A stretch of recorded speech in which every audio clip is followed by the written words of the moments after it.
What's going on, everyone? Episode 93. After further review, Ben Ryan Chase here. Ben rocking the Miami Heat Shabazz Napier jersey. So, we got the NBA repping on this side of the Pennsylvania pond. Chase rocking the Philadelphia Flyers shirt on the East Coast side of the pond. So, we got a full show. We can get right into it. We're gonna obviously touch on NFL. We're gonna break down the wild card weekend, preview the divisional round coming up, talk a little bit about NBA, 76ers, a little bit of Flyers in the NHL, and then Ben's going to wrap us up with the Hall of Fame. So love it. Yeah, it's going to be a good show. We have a lot to talk about. I feel like there's so many other things we could talk about too between college football playoffs, but we have a little break in that UFC big card, but stick to this for tonight. And yeah, let's get into the wild card round. Yeah. I definitely want to know what your reactions were to the whole slate overall. Obviously, I'm pretty pumped about the Ravens win. I felt like going in last week, the Steelers contest was going to be the hardest, and if they could get out of that alive, they would have some pretty good chances. So I feel like they did that, met expectations. They won by 2 scores.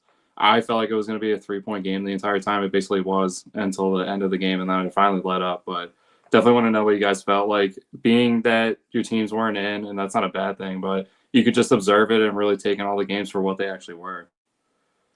Yeah, I'm going to, go on here and, hey, I spoke highly of the Chargers and they just shit the bed.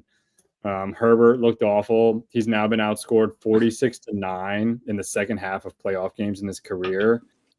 I really thought the Chargers were going to win that game the way the Texans stumbled into the playoffs. And it doesn't seem to matter the coach. They just didn't have it again, didn't have that clutch factor. So I spoke really high of them, thought that they could make a run, and they did not do that. So that was my biggest surprise. I was disappointed with the Bucs and Commanders. The Bucs felt like they chances to win that game, and it felt like a game they should have been able to win, and that they just kind of literally fumbled it, but also just fumbled the game. So that was disappointing to see because I was rooting for the Bucs too, as I know you were. Yeah. Those two stuck out, I think, the most for me. Yeah. Overall, pretty not exciting weekend. They spread the games out over 3 days. Stupid. The Saturday games, the Monday game, a lot of not as competitive games. Chase Ravens, I felt like it was a great game. They just completely dominated time of possession. When the ball was in their hands, they basically came out and said how TJ Watt's goal was just to stop the running back. Don't worry about Lamar, and Derrick Henry still exploded. So, he looked fresh. It looked like that Tennessee Titans run that they did against Lamar a few years back, five years, I guess now or so. But yeah, overall, not a great weekend. Pissed about the Commanders winning, as Ben said. I think we were all rooting for the Bucs. I thought the Bucs should have won the game. Thought they could have throughout the game. So it was more like they lost it. In my opinion, the Commanders didn't win the game necessarily. But the other sleepy thing, I know we were kind of trashing on the Vikings a little bit in week 18. That was their biggest, we're legit, we're going to prove it. And they got embarrassed. Well, they had back-to-back weeks of that. And the Rams, we listed, the 5. I know Ben tried to throw the Chargers in there last week, right? But Eagles, Lions, and then Ravens, Bills, Chiefs, right? The Rams it's scary. I can, after the first round of games, Cooper Kupp had 1 catch in the game last night, and Sean McVay was hot. Stafford was hot. They were feeling good. Their defense, lowest payroll in the league. Chase, you probably already knew that, but the few draft picks that they've had over the last few years, they've hit big time on some of those defensive guys. And they're a good squad. I will say, watching the Eagles game too, it was ref wise given a little bit of cheese with Lindsey kept saying, and I kind of started picking up on that. I was like, the Eagles aren't the Chiefs 2.0. Obviously, they only won 1 Super Bowl years ago now, but I was getting a little bit of that because I think the Rams are going to come in there and be a really tough test. So we'll see how that game plays out, if there's anything controversial or not to come. But yeah, overall, a disappointing weekend. Yeah, I definitely got to agree with the Rams, though. I missed most of the game I was at the Flyers game, but just listening to the radio on the ride home and Kevin Harlan just kind of diagnosing what was happening. It is crazy considering last year they had Aaron Donald, and then this year they had to basically replace an entire engine that their defense ran off of. I mean, Aaron Donald was the sole focus of their entire defense. Yeah. So the fact that they were able to do it with late round picks that they've traded away, and guys you've never really heard of, street free agents almost even, which is super impressive. So just got to give them props. And like they've come on strong throughout the year. They had no offensive line through the first half of the season. I thought they were dead. And then they've just been steady, almost like the Chiefs. They've just been on the same trajectory. So definitely going to see. And it's like you said, Ryan, I agree. It's going to be such a tough matchup for the Eagles. And part of the Eagles and the Chiefs getting those calls too, I feel like you have to be able to sell it too. Like you have to get the LA teams riled up, get them emotional, get them in the moment, and just get the reactionary calls. And I feel like some teams are just definitely, the Chiefs are really good at it because people are already fired up to play them. So any little change that happens, once you start swinging at them, pushing at them, that's when it starts to happen the most. So we'll see. It's going to be tough. I mean, the Rams are a poised team. They've been to the playoffs. They've been to the championship. They've also lost really hard games, which I feel like matters, especially at this point in the season where you can dig down and find a way out. So we'll see. But definitely pivoting to the matchups that are coming up. Obviously, Ravens, Bills. Got to be the marquee matchup. For sure. Definitely the one everyone's going to pump up, which is only leading to that be just a stinker of a game, which would suck. But I don't think it will be. I think that there's just too many explosive players in this game. I think what's really impressive is like the Bills wide receivers. It's spread out so much, and they just almost kill you with a lot of contributions and not just one person dominating. It's not like Amari Cooper is going to put up 100 yards. It's like they mix everybody in so well, which makes them dangerous. And the Ravens passing defense is not very good. So if the Bills get hot and Josh Allen just decides he's going to sling it everywhere, he could definitely have a good day. And then obviously the running potential could be a problem too. So it's not like this is a cakewalk matchup for the Ravens by any means. Yeah, and this, I mean, it's going to be a big game because both teams, I mean, Super Bowl aspirations for sure. And this is Chiefs Bills 2 years ago. Yeah, and the Bills, I mean, it's weird because you lose someone like Diggs, but it almost seems like now without him, they're meshing better and they're less like.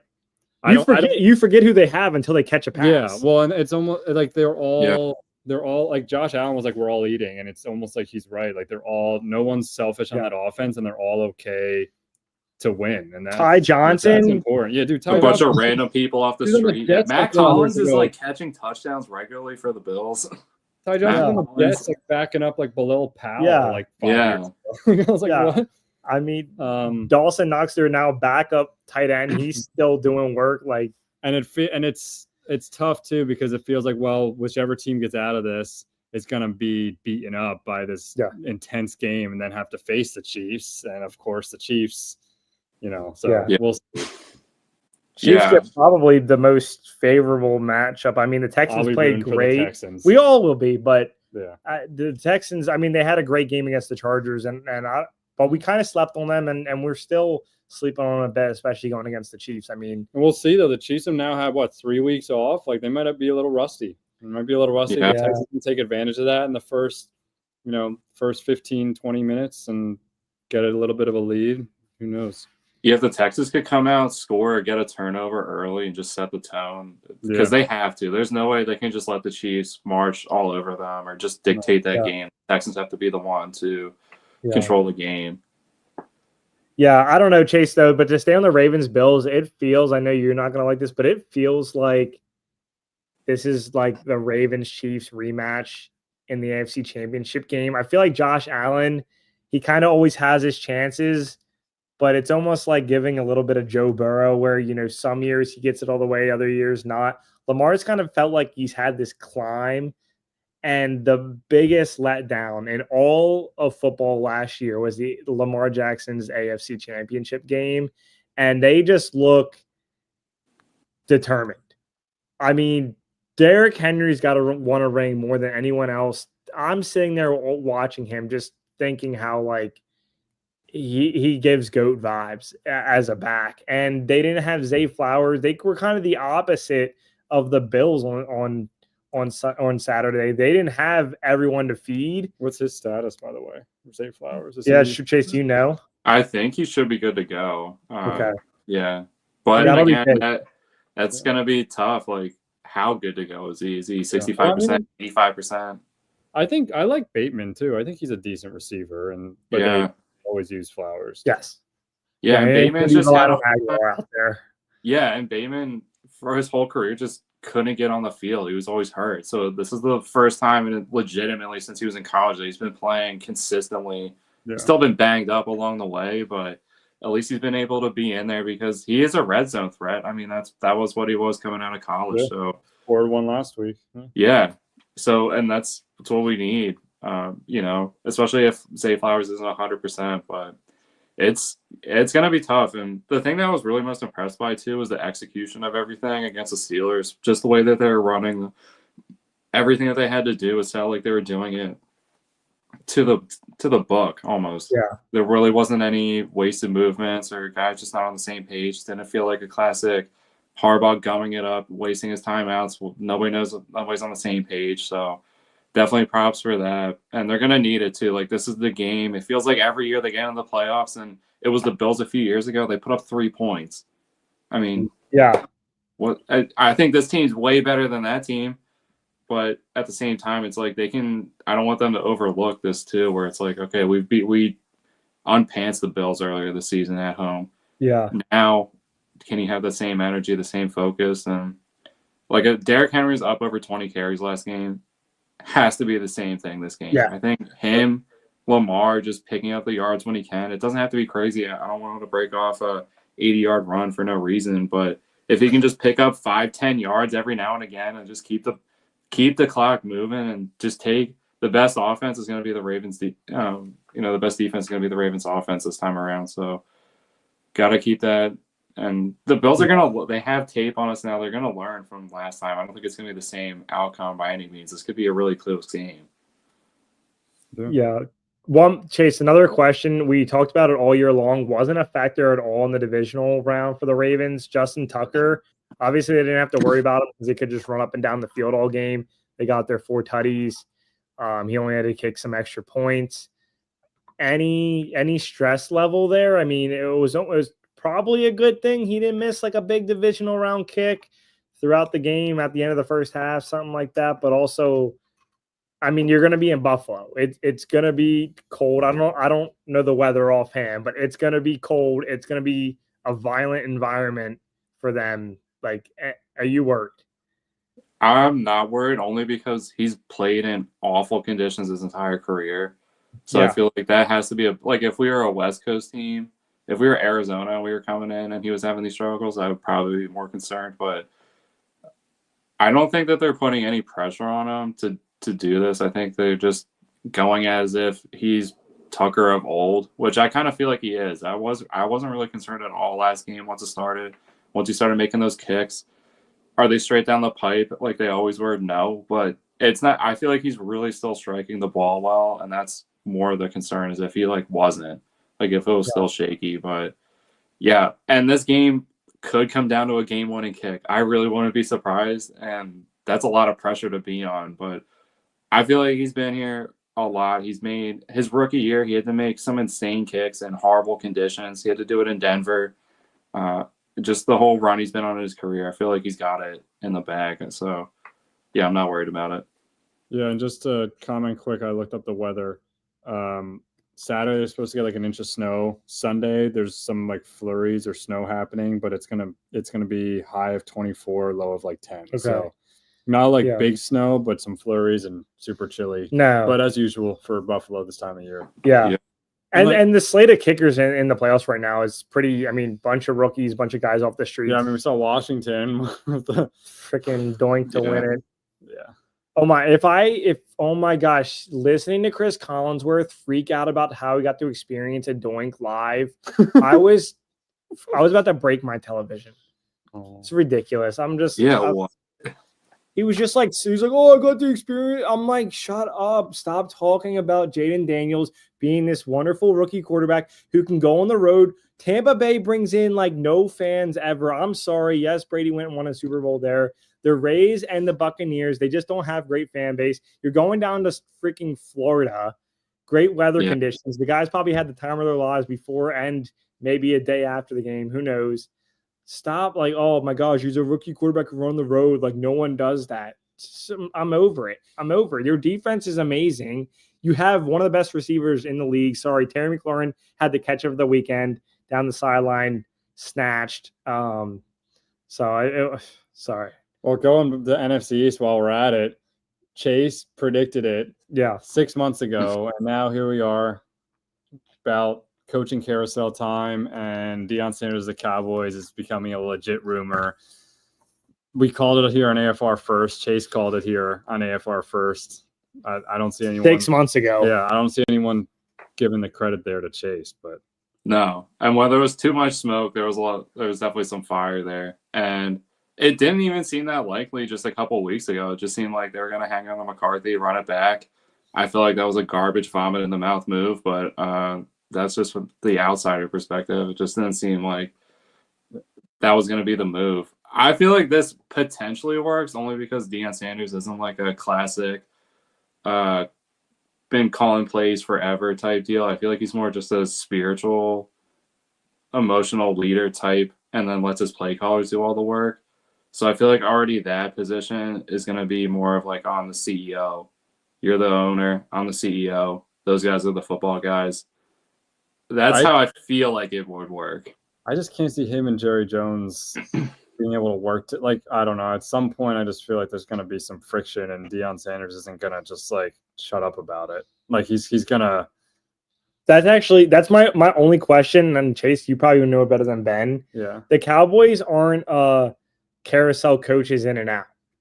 I mean, they hire a coach, and usually you get minimum 3 to 5 years. And to Ben's point, like, can Deion Sanders, like, I mean, if he comes in, they win, great. And then does he want his son to be the quarterback there? And then what is that? Yeah. And how do they get him? Because they're not in the top 3, and those other 2 teams up there need a quarterback. There's only 2 real good ones, and one of them is his kid. Because if Sanders goes to the Cowboys, that's going to be the next thing is Shador to the Cowboys. You think? Yeah. Well, that's what I was trying to figure out, how they could trade up in there. But They'll I don't probably see have to trade Dak and a pick to get in there. Yeah, which maybe Cleveland does. Maybe they're pretty enticable. You can pretty much talk them into anything if you really think about it. Well, Dak would rot away in Cleveland, poor guy. Yeah. I mean, he did the Cowboys well. I feel like injuries just really, I mean. They just had a lot of quarterbacks who have been successful, but just haven't, like, gone far in the playoffs. That's all. Yeah. Like, and I don't think that bringing in Shador is the answer either. I feel like they'd be better off with Dak for right now. Yeah. Just to get I don't think Shador's, like, he comes in as a savior. I just think that's going to be the next rumor if this actually happens. Well, maybe they could trade Trey Lance. Oh, they're going to get maybe if they could. A 6-round Tubby.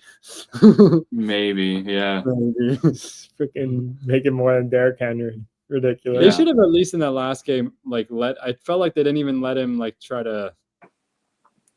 I don't know. I felt like they were just calling, like, little screen passes. They were going through the motions. Yeah. Yeah. They could have at least let him just air it out and just showcased him a little bit to, like, get teams like, oh, look at that. Like, even, a deep ball. Like, Zach Wilson threw that crazy deep ball at the combine, and everyone's like, oh, my gosh, this dude's going to be the next Mahomes. Yeah. And is he backing up someone somewhere this year? I think it was in Denver this year. Was he? Being Bo Nix's backup, which is pretty buns. Yeah. But yeah, I don't know. I'd be interested. Ryan, as a Cowboys fan, does this move the needle for you? Is this good? Do you feel like it's bad? Ryan definitely. No, I don't necessarily hate it. I was ready for Mike McCarthy to be out. I'm okay with it, with the fact that I don't think he would be a long-term coach if it wasn't going well.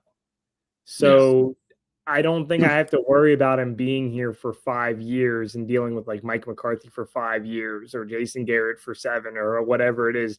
If I get tired or bored or ready to move on, I think the Jones family will be too.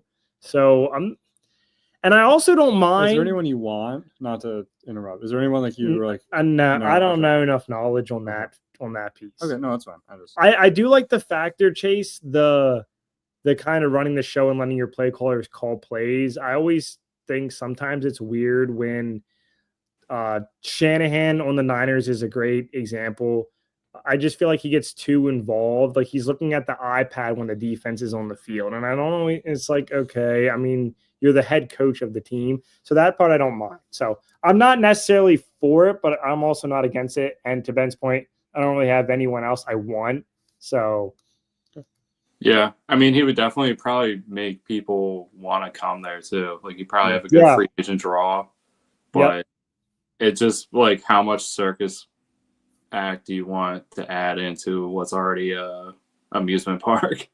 Yeah. I mean, you don't need any more clout. And there's also like you don't know at the NFL level how guys are going to respond to someone like that. Like you don't always know how the next level are going to respond to a coach who's different. Yeah. No, I mean, you see it in the NBA, it works. And then you also see like Steve Nash in the NBA situations where it doesn't work, no matter how good of the player it was. So, yeah.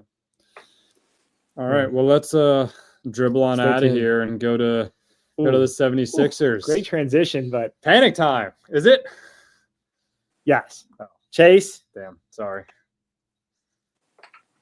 Yes. Okay. Yeah. It's panic time. Try to swing a trade for Jimmy Butler. I don't know. I mean, we talked. Okay. The 76ers in December, we basically said they had to go, 8 or 9 wins. If they win in Boston, that would be amazing. Set themselves up in a great position. They do all of that.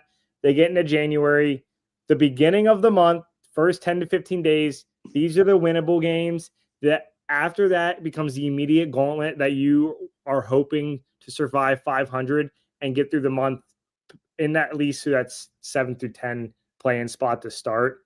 They didn't win these winnable games. They started off the month, I think, 1-2 wins. They had the Wizards and the Nets. And then the last couple games against the Pelicans and against the Magic, you have to go 2-0. I'm still not that high on the Magic. I know Ben is. I'm not. You're a Magic guy. You believe in the Orlando Magic. Regardless, and the Pelicans game was probably rock bottom. The Magic loss after that was just salt in the wound because Zion obviously didn't even play. And hate or not hate all you want about Embiid, the Sixers are 7-6 when he plays this year, and they're like 8-16, some bad record when he doesn't play. They can't lean on Maxey. Maxey becomes a guy who will get his numbers and almost can't lead you to victory. And I know some of the games Embiid played, the other teams are going runs. No.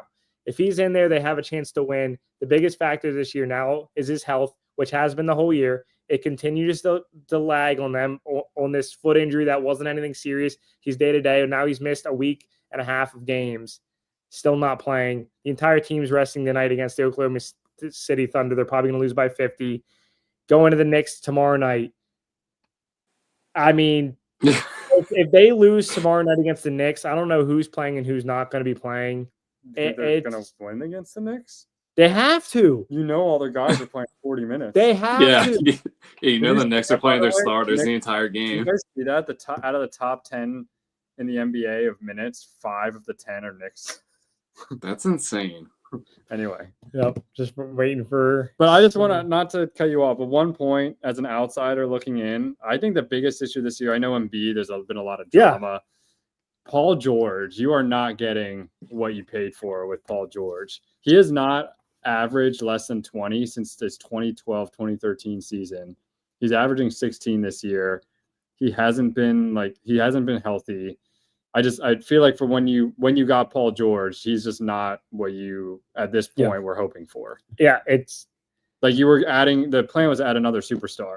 He has not been another superstar. I love Paul George, and I also love Tobias Harris. He's literally just having a Tobias Harris season where even when games when Embiid doesn't play, he's not stepping up. Great point, man. We have to point it out, Chase. Everyone was so ready for Tobias to come out, and it's almost like we just brought in another Tobias, right? I mean, I'll stack out so far. The number. It's a lot earlier. Tobias was here for like 6 years, and it kind of like went slowly down. Yeah.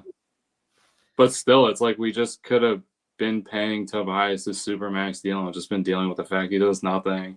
I mean, Instead Tobias of at just least has played in every single game this year, and he's averaging 32 minutes. And he's always been reliable. He always has been reliable. He's only averaging 13 a game, but I mean, he's on the court. But no one's giving him hate for it. And they have a better record than the 76ers. Yeah, the 21-19, the Pistons, which is and he's a starter. Crazy. So, no, good point. Good point. I mean, it's almost a little frustrating with the Maxey stuff too, because I feel like he gets no real hate because he's still kind of the young guy who's, growing and learning, but at some point Embiid's going to be gone and it's going to smack him right in the face if he does. I mean, they got to full on panic. I'm freaking out over here. We're at the point in the season. This is like, we watch a ton of baseball. Throughout a baseball season, you really don't have to worry about losses that much. You sit down, you watch the game, you want them to win. If they don't win, oh, darn, they lost. We'll get them tomorrow. We're at the point now where you absolutely need to win majority of games, and it's stressful in seasons like the baseball and basketball where there's parity, there's guys resting, there's different injuries in and out. It's not like football where you have a whole week to prep. Like this is scary stuff. Well, they have a tough 5-game stretch. They have the Knicks, Pacers, Bucks, Nuggets, and Cavs. Yeah, and they're playing the Thunder right now. Now. Yeah. With another big nobody. Yeah. And Jared McCain is out the rest of the year now too. Yeah. So it's not even like we could see, we have a promising young rookie. I mean, he looked it from the times he got to play, but I mean, to see him against really good teams and meaningful minutes like he could have been right now and learning how to play with Maxey, I mean, it's invaluable time that's now lost to a season. So it does feel like over these next 5 games and with the trade deadline looming, it's almost like I'm expecting something to come. Like, even if it came out that they were just going to shut down Embiid for the rest of the year, it's almost like I kind of wouldn't not be surprised by it. But at the same time, it's just like, this window is literally down to next year, and that's it with Embiid and this team. Like, otherwise, you just have to blow it up. Yeah. Like, that's where it feels like it's at. If this was 2019, it's like, oh, this sucks. We'll get him next year. But, like, we've been, like, on the edge, like, itching just for an Eastern Conference Finals appearance for 10 seasons in a row. It's killer. It feels like the window is the door's, like, barely cracked now. Like, it feels like the window was. It feels like we need another superstar to come in to do it, to rely on. And Embiid's going to have to be the 2 and Maxey's the 3. Like, that's what and I don't know how you do that at this point. Yeah. I don't know who's the free agent this year. I don't know who's the draft pick this year. I don't know who can come in and do that. Suns are trying to trade Brad Beal. They went all in. I mean, they gave PG the 4-year deal. Older. It almost felt like an Al Horford type of situation, but obviously Paul George is better. They gave Embiid the extension. I think they gave Maxey. They did all this on the off season, and which just puts. It burns the wound, So, I mean, it's nice because they're literally only paying those guys pretty much. And then the rest of those guys are 1-2-year deals or rookies. So it's not like they have a lot of money tied up. But, I mean, I'm wondering, I'm looking at all these other teams who just bypass the Sixers and it feels like no time. And it's like, how were they able to do this expedited rebuild and be on the cusp of contending? Like, all these teams, basically everyone in the Eastern Conference, it's like, how did some of these teams get past the Sixers when the Sixers had a good stronghold in at least the top 3 positions? Oh, yeah. It looks like garbage with teams like the Bulls, the Pacers, the Magic, all above us in the standings right now. It hurts. It just, honestly, it's, like, painful. Yeah, and just the fact, like, not that Indiana is going to be a world beater team, but just knowing you could have probably had a chance at Tyrese Halliburton and it didn't work out. I mean, it would be nice to have him on the team. Like, it seems like he plays a lot. He is a draw in the NBA. He gets a lot of people to follow him. Like, just being an actual superstar. He's young. He could also ascend into another level. Like, a lot of these guys can, but it's just with the way the Sixers are, it's like we don't really have a whole lot to hold our hats on. Like, I look at the Knicks, like it feels like their whole entire team. Like I'd love to have any of those pieces. I'd love to have one of those pieces, and they have five nice pieces, and they get people that want to come there. Like I feel like filled up. The trade more and more every day does not see Julius Randle in the Knicks. And Yeah. I love seeing the Timberwolves getting frustrated with Julius Randle. And it's like crazy. Yeah. Like you guys had an anchor in Julius Randle and you turned it into something really productive. Like I don't feel like the Sixers have that capability for some reason. Like I don't feel like they could turn a Paul George into something productive. Like I feel like they're just going to turn it into picks, and then they'll mess up those picks somehow, or then trade them for another aging superstar who comes in, who sucks, who's over 30, does nothing. And somehow we just keep continuing the cycle of just bringing in nobodies who get paid max deals. I don't want to be that team anymore. That's questionable with a thumb injury tomorrow, so he may not play, which has helped something for you, the Sixers. Don't tell me things like that. I don't need that. We got to win no matter who's on the court, Ben. Yeah, it's dire. It's dire. You just need somebody to get hot, somebody to ignite it. Just even if it's somebody off the bench, somebody has to do it. I mean, if they don't win tomorrow night, it might. Well, okay, so that 5-game stretch. What do they got to do? That 5-game stretch. You got the Knicks. You got the. They have to start. They have to go like 4-1. I'm not even capping anymore. They just lost to the Pelicans last Wednesday, Ben. They lost to the New Orleans Pelicans without Zion Williamson and Brandon Ingram. Okay, so Knicks, Pacers, Bucks, Nuggets, and Cavs. You got to go 4-1. That's a rough slate, and I don't know who's playing any of those games. I'm not saying they're gonna, and I'm not saying the season's over. Maxey and George at least got to get on the court for some of those games. I think they basically just rested everyone. I mean, once again, Embiid and Drummond aren't playing, so it's the power forward Gershon Yabusele trying to freaking. I guess against the Thunder, it kind of works, but Edwards is having a good day tonight. Yeah, but they basically have. But when you have Oubre 0 for 7 as a starter, that's not good. No, but he's not. He's having a good year. He's not the issue. I mean, we hit it's Embiid's injuries, the Paul George play. So at some point, do we put any blame on Nick Nurse? Do we? I mean, I don't know. Yeah, maybe some of it could be his system could be better. Like, I don't want Sixers games to actually. Yeah, I mean it's tough. Like I always feel like, and Maxey too. Like he's like on the cusp of like just being the guy to take the key, and it's like he's got to do it. Like you're saying, Ryan. Like eventually Embiid's gonna be gone, and Maxey, like it's only gonna be you in the driver's seat. Yeah, and I really like you. He's got explosion. He's made big moments. He's shown up in playoff games. He's won them. But definitely during the regular season, it's like this guy should be averaging way more than what he is right now. Like he should just be doing most of the work. But I don't think he can. Or I don't think he's had the people to show him how to do that too either. Like, you know what I mean? Like he's kind of had a weird mix of role models in there, and all of them had wildly different styles of play. Like he was with Ben Simmons. I don't know what you do with that. Like I don't know how you categorize him. Then he had James Harden, who's a wildly different player than anybody else, like kind of his own system.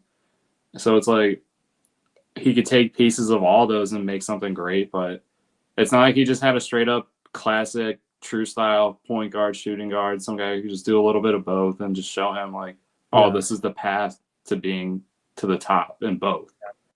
And he could rotate between the two. Like he has the frame, the size, the speed to do it. Yeah. We'll see. So good points, Chase. Yeah, we'll see. It's interesting. It's definitely setting up to be one of the interesting deadlines with the Sixers in the last few years. Usually we've been trying to get rid of somebody who hasn't been playing for us, or is it just an anchor boat for us? Yeah. See. All right. Well, not moving too far since you guys are staying in South Philly for a while. On to the Flyers. Chase at the game last night. And seems like there's optimism this year, a little different than the Sixers. Yeah, I would say definitely in a different position. The Sixers already have their blinged out car. They got all the nice upgrades in it. They've been playing with it for a while. The Flyers, meanwhile, they got a base model. They got a base model Corvette. They still have room to put all the upgrades in. They got nice pieces. It's still a professional grade, but they definitely have younger guys who can, like we're saying about Maxey, take the next step. And that's what I really love about the Flyers right now is they've got these young guys, and they're really just giving them every opportunity to make what the Flyers is. And it was a frustrating point to hear a lot from the Flyers brass and GM and ownership that there is no timeline for the rebuild, and the players and the coaches kind of determine how fast or how slow this is going to go. It's probably how it should be. That also just shows a lot of grace from ownership that you're going to have to struggle. You probably have to go backwards, even though you're making progress, to go ahead again. So I feel like the Flyers have done that. They haven't been spending a lot. I know I really want them to spend. I want them to do stuff like that. But really the key is in the NHL is when you have a salary cap and you've had problems and you need to make that jump from being a 500 team up, you got to find people like they have on their roster right now, guys who people aren't expecting a whole lot of that can take a next level and be a helpful team to a playoff contender. And then you get picks, and then you can get maybe a potential player, or you can swap guys. And the Flyers so far, all the trades they have made, I'd say have worked out in their favor. I feel like they've done a really good job at that and finding good pieces. And they're doing it with a lot of guys who definitely, I don't think, were expected to be much of anything or have as long of a career as they have had in the NHL. And last night during warm-ups, there was just a few guys who really stood out to me. And it's not guys who, if you look at the roster, those names will really pop out at you. Like they have Konechny, obviously leading the team. Promising young player, big contract guy now too. Morgan Frost, Matvei Michkov. But it was guys like Ryan Poehling, Garnet Hathaway, Nick Seeler, and guys who have all just played pivotal points in games this season. And those guys are also experienced that are going to show these younger guys how to play the game and play the game the right way. And the reason why they're able to do that and play in this point in their careers is because they've done that. They've played it the right way. They've given effort. They've just made the little plays to set that up. And the biggest point last night, the biggest takeaway is the first period alone, the Flyers sucked. They were god-awful. They were pretty much the team that a lot of people think that they are. Yep. Florida was just annihilating them. They were so much stronger, so much faster, so much more point-oriented. They scored immediately, it's seemingly. Sammy Reinhart, just a beast for Florida. I mean, that guy is a scoring machine right now. He's dropping a lot of goals. Starts it early last night, gets it in on a bad play, bad defensive play. And it's really just goaltending prompts too. Like he's just a bad play, and then he gets a 5-hole goal so they're up 2-0 right away. And the Flyers just came out, started the second half pretty strong, started with their lower line too, the third line and fourth pair D. And Garnet Hathaway absolutely destroys Nikola Mikkola. I mean, it was just a missile hit. And it felt like from that point on, the Flyers had some energy. They were playing loose. They realized that the reigning defending Stanley Cup champ Panthers are on their ice, and we can have them any way we want right now if we just take the fight to them. And the Panthers right now are coming off a tough game against Boston. I mean, it's a hated rival for them. If anything's going to leave a bad taste in their mouth, it's losing to Boston, and then you get an exciting opportunity to go to Philadelphia, kick a bad team around. So I feel like they had those expectations, and they certainly did that. But the Flyers showed a lot of resilience, and those guys who I was saying really just aren't the names that pop off did a lot for them. Garnet Hathaway got the hit. I feel like Nick Seeler was moving around the ice, making good plays, setting up passes. Matvei Michkov had some really nice plays too. Didn't show up on the score sheet, but got some nice assists. Noah Cates, a guy last year who was young, was injured, never really got himself back on the ice. Got 2 goals last night, 2 elite goals too, not just anything like that. Oh, and Garnet Hathaway had a goal too. It was just a pass that got knocked in by a defender, but still nonetheless it's a goal. So guy who had a big hit and a goal kicked in, contributions all over the ice. But they have a lot of really promising young guys that can turn into something for them, and I just like where they're at. They have money coming to them. They have draft picks. They have 6 picks in the first 30 something in this upcoming draft. They have a lot of capital that they can spend. So depending how the rest of the season goes, we'll see. And I thought they always start off hot. They didn't get that this year. Right now they're right at 500. It's kind of where they might be, but they're at a point now where they're hot. They dropped 6 goals in Anaheim over the weekend, gave it to that traitor Cutter Gauthier for everything he did to the Flyers the last 2 years. Really handed them a nice ass whooping on the ice, so that was nice to see. And then they went in, beat the Stanley Cup champion Florida Panthers. And not only that, the Flyers lead the NHL in comeback wins this year with 8. So the fact that they don't have a great record, huge. That's huge. Yeah, 8 of their 19 wins have been comeback wins. And last night they were down twice in the game and had to come back and ended up dominating the third period. I mean, they got up and then they really just held Florida in and were able to, use Florida's game plan against themselves. So it was a really good win. Stuff like that can carry on for weeks now. I mean, you can have a pivotal home win or just a road win, and it could spark a team to 14 straight wins. It happens in basketball, it happens in hockey. I'm not saying the Flyers are that good, but they could just clean up in certain parts of their schedule and get to a certain point, get to contention, and then be an attractive option for some people, and or sway a person who's in a contract year deal to come here with all the picks that they have. So unlike the Sixers in the position that they're in, which just doesn't seem like they have an answer, the Flyers are flush with picks. They're flush with young people. All those guys can hit a certain level too. So guys who you think you might be able to trade or should trade, maybe they become untradeable. So really do love the position that they're in. I was really worried when Keith Jones and Daniel Briere took over. It just seemed like it was doomed to be the same. Oh, yeah. The Flyers hiring in Flyers, but they've really, I think the difference with them is they've been around different organizations, especially Keith Jones. He was doing so much of coverage and just actually analyzing teams where I feel like he has a good intimate knowledge. And then that last year that he was doing it, he was there with the Florida Panthers and just analyzing everything that they did. And I feel like what he's doing is almost similar to where they were at growing, where they were getting in contention. They buy a Claude Giroux, it doesn't work. Last year they buy a Vladimir Tarasenko, it works. It's like, yeah. But they had all these young people and all these young guys, and they were able to get guys that were cast-offs, basically people that they thought weren't good. And they got to Florida and they were able to take off. I mean, Sam Reinhart wasn't a bad player. He was just stuck in Buffalo, which is flush with young people, but can never get them to translate into actual success on the ice. He goes to Florida and he's their team. Matt Tkachuk is definitely an aggressive guy on the ice and sets the tone, but he's not going to light up the scoring sheet like Sam Reinhart does. So it's exciting because I feel like the Flyers are just taking what's out there, not making it too difficult and applying it to themselves. So definitely a lot more positivity, I would say, as a Flyers fan. I'm pumped after last night. That game really got me.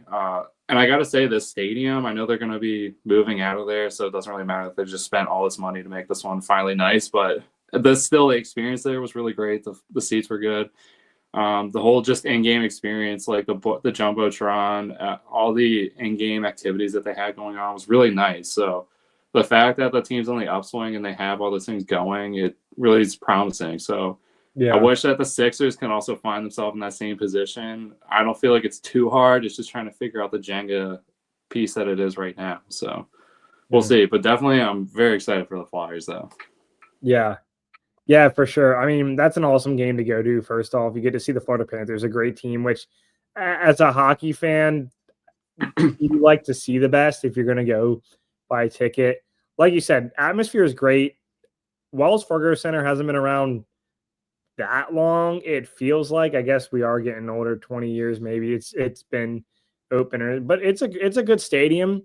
I've been college basketball, NBA, hockey. They all turn out great. Jumbotron's awesome. I'm glad you had a good time. And I mean, a win and a competitive year for the Flyers, it makes it all a lot worthwhile being at that game. So that's awesome. And I agree, Chase. I mean, we'll see what they do here in the next month or two, but it's kind of like last year. Their record wise is pretty similar to last year, but the team feels a little bit different. They still feel like they're kind of on the upswing. So yeah, and they ended up selling off pieces at the deadline, and they had a lot of injuries. It feels like this year they're a little bit healthier. They've had some goaltending problems. That's definitely been a major concern, and definitely injuries there. But yeah, I think they're in a good position. They could be this trade deadline shaping up to be nice, but I'm definitely more excited for the offseason, just depending on how this team finishes. I mean, having 6 picks in the top half of the draft is super exciting. Just the fact that that's a lot of capital. Somebody's going to be interested in making a deal, and the Flyers have just been really good. So it's going to really shake out to be like, oh, are they going to move up and get a player? I don't know what this draft is like. I don't know if there's a Connor McDavid generational type guy at the top this year, but still, you can always package that for an actual superstar. And I've always wondered if Toronto is going to blow that up at some point if they don't win. So that could definitely be a point to go after them. Yeah. Well, thanks for the update, Chase. I know we don't talk hockey a lot, but it's always good to have an update with that. I think they play the Islanders on Thursday. So yeah, nice inter squad matchup. There you go. Yeah. Between the podcast. But yeah, before we wrap up here, I'm just gonna quickly. You guys can touch on anything you want to. But Baseball Hall of Fame, the vote is next Tuesday, so probably either as we're doing the podcast next Tuesday or right after. But I just wanted to touch on what I think might happen and kind of go from there. We have a couple first timers, at least one first timer that's definitely going to get in. That's Ichiro, definitely going to be a Hall of Famer. Should be unanimous, honestly, but we'll see. Mariano Rivera was unanimous, but anyway. The other one who I think is going to get in, Billy Wagner. This is the last year on the ballot. He was at 73.8% last year. He needs 75%, so I think it was 1 or 2 votes away, basically, from getting in. So Billy Wagner should get in. It'll be interesting to see the team that he goes for. Probably Houston. He had some. He was great with the Phillies and the Mets, but wasn't there long enough. So I would say he's an Astro, most likely. Andrew Jones is probably getting close. He's got 2 more years on the ballot. I don't know if he gets in this year, but he might be a last year kind of guy. The other interesting one is CC Sabathia. He may get in on his first year. I think he's going to get in as a Hall of Famer. I don't think he's going to be a first year Hall of Famer guy, but I could definitely see him getting in the. How many years of ballots are there that you're on? He's on year 1. But how many? He can be on for 10 years. Okay, he's got time. Sheesh. So yeah. I don't think he should be a first year guy. There's still like 2 steroid guys on there, A-Rod and Manny Ramirez. They're hovering in like the 30% range. At this point, if they didn't put people like Bonds in, they're not going to put people like A-Rod. They have to stay. Yeah. Whether or not the people, how the sport changes and the viewpoints change, to your point, if they're not going to put on Bonds, Clemens, those types of guys, they have to stay true. I think 33, that's way too high. Also, I'm sorry. I don't want to get into it. High. A-Rod has way too high. Like triple the WAR of like Chase Utley. And he cheated. He was a ridiculous hitter, but he didn't cheat. Yeah. We're not going to get into this. Yeah, we're not getting into it, but and Utley, we want to talk about Utley and cheating. Okay. Keep going through your list. Well, I was going to talk about Utley next. Okay. Is this his first year on the ballot? No, this is Utley's second or third year on the ballot.